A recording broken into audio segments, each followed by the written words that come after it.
Charlotte's Web by E.B. White. Chapter 10, An Explosion. Day after day, the spider waited, head down, for an idea to come to her. Hour by hour, she sat motionless, deep in thought, having promised Wilbur that she would save his life. She was determined to keep her promise. Charlotte was naturally patient. She knew from experience that if she waited long enough, a fly would come to her web, and she felt sure that if she thought long enough about Wilbur's problem, an idea would come to her mind. Finally, one morning toward the middle of July, the idea came. Why, how perfectly simple, she said to herself.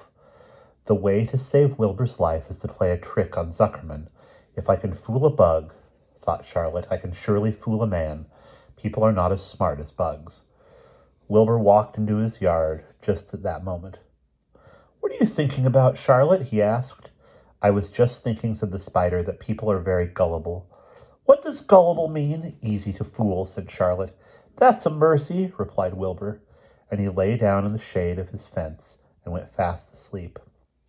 The spider, however, stayed wide awake, gazing affectionately at him and making plans for his future. Summer was half gone. She knew she didn't have much time.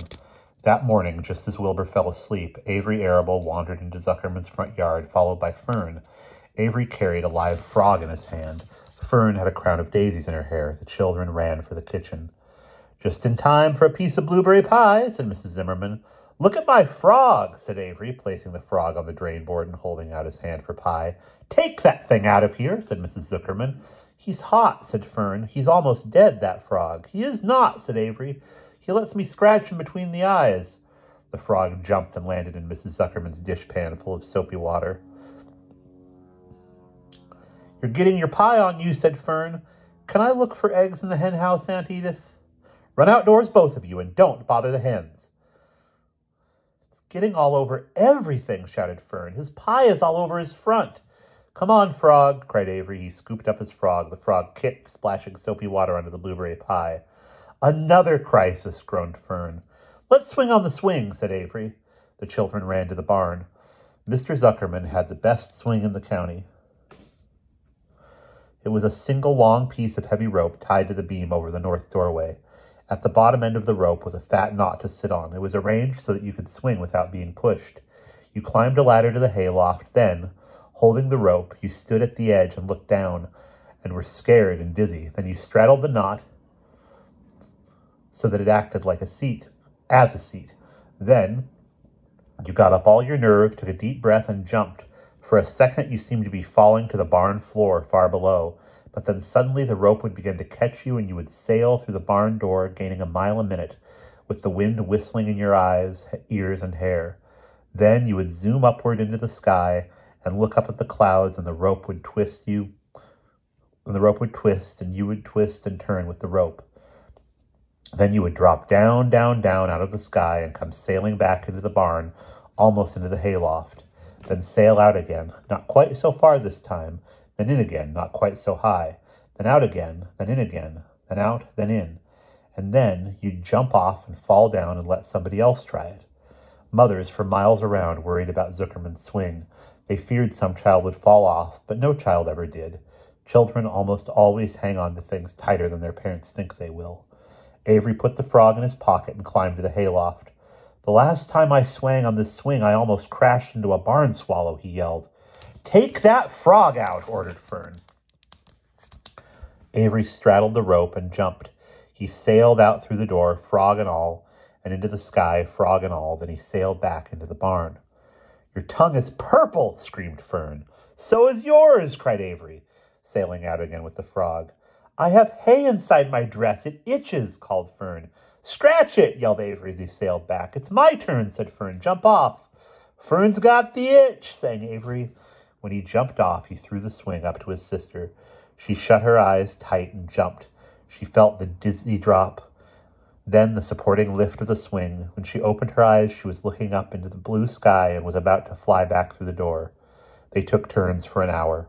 When the children grew tired of swinging, they went down toward the pasture and picked wild raspberries and ate them.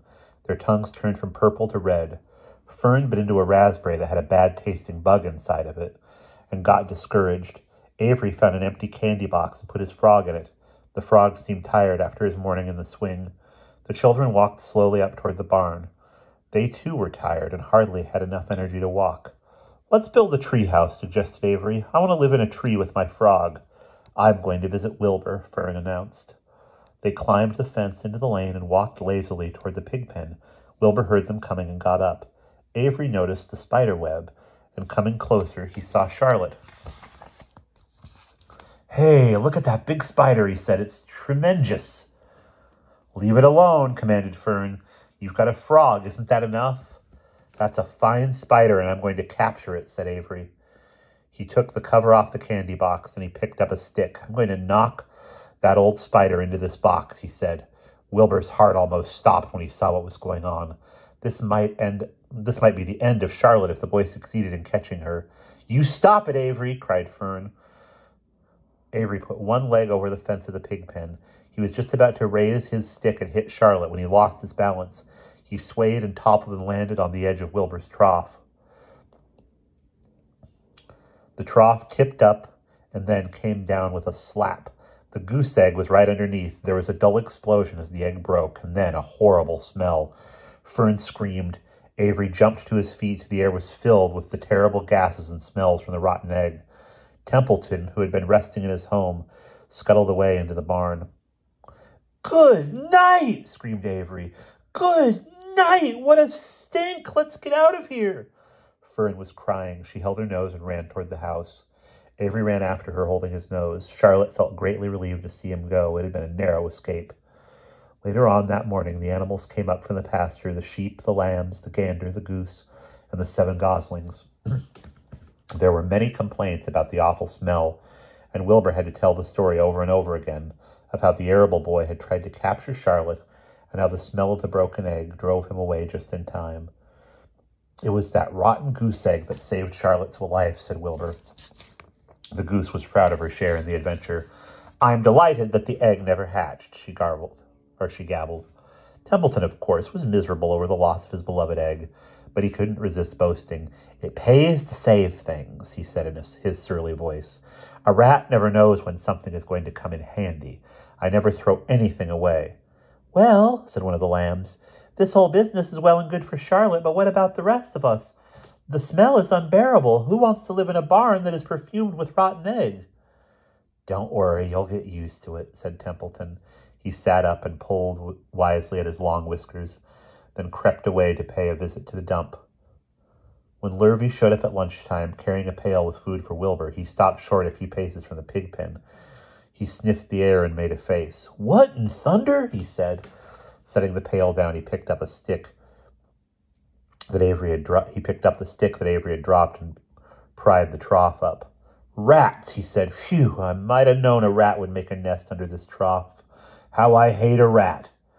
As Lurvy dragged Wilbur's trough across the yard and kicked some dirt into the rat's nest, burying the broken egg and all Templeton's other possessions,